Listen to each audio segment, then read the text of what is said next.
Hello, welcome to another video.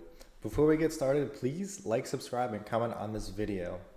Now, today we're going to be looking at the 2024 House elections, in which every single House race will be up for re-election.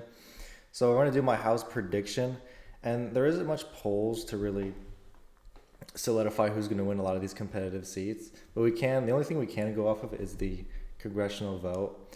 And it says right now the Republicans are set to win it by 1.3%.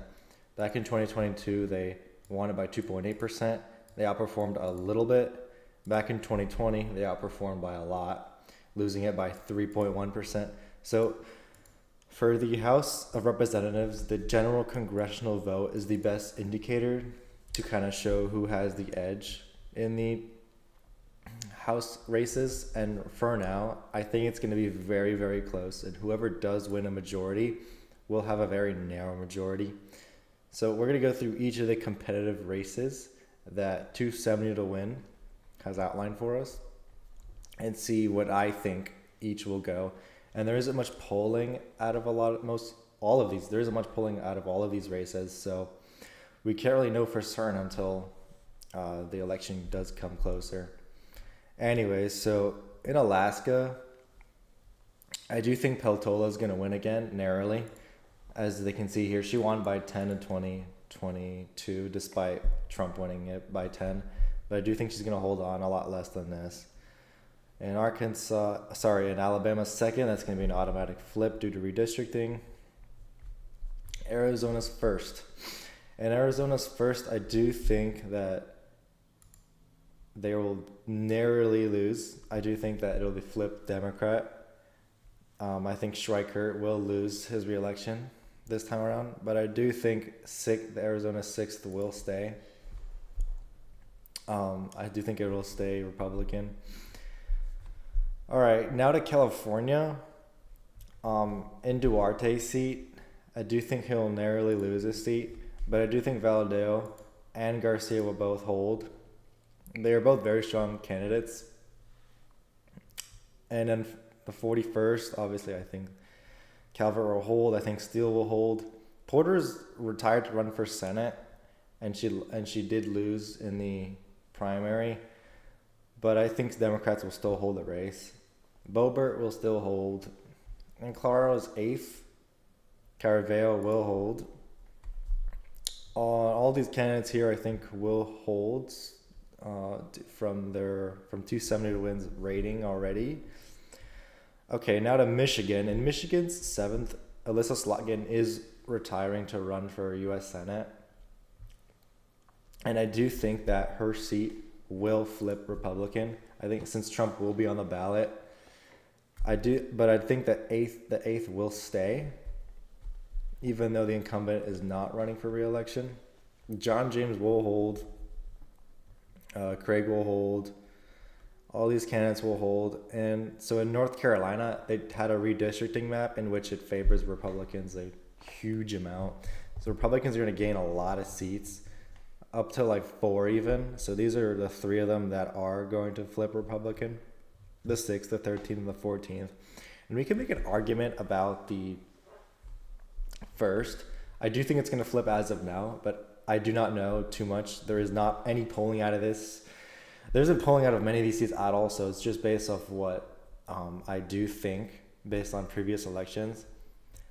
In Don Bacon's seat, right now this is like a pure toss-up, a 50-50, but I'm going to give it to him narrowly, although it could go either way. I do think Biden's going to win Nebraska second, but Don Bacon is going to outperform Trump. By how much, we don't know. In New Jersey 7th, I think this will be a hold. I think New Mexico 2nd will hold Democrat. And I do think Desposito is going to lose.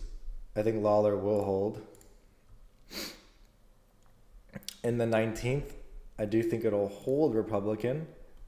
But in the 22nd, I think it'll flip. Okay, now to Ohio. In Ohio's 9th district. Capter won by 13.3% in a Trump district in 2022. that'll not happen again. She's not going to win by 13.3%, although I do think she will hold. In Ohio's 13th, I think Sykes will hold as well. In Oregon's 5th, I do think Chavez will go down slightly, and it'll flip Democrat. But in Pennsylvania, I do see Republicans making gains. I think they'll flip Cartwright's seat. And I think Susan Wild will definitely have a run for her money. But as of now, I will keep it as a hold for her. And if we go down to Washington's 3rd, I think Perez will lose her seat, actually, since Trump's on the ballot. And in elections where Trump is on the ballot, the Democrats will not do too well in seats that Trump will win. So this is the final for now. 221 for Republicans, 214 for Democrats, extremely close. You could make an argument for some of these seats. Some people might think that Alaska at large will flip red. As of now, I do not think so. You could make the argument that Oregon's 5th will be red. You can make the argument, same thing for New Mexico's 2nd or one of these Nevada seats. You could make the argument that John Duarte will hold. And you could also make the argument that the 19th will flip Democrat as well as the 17th. But as of now, this is going to be my prediction, 214, 221.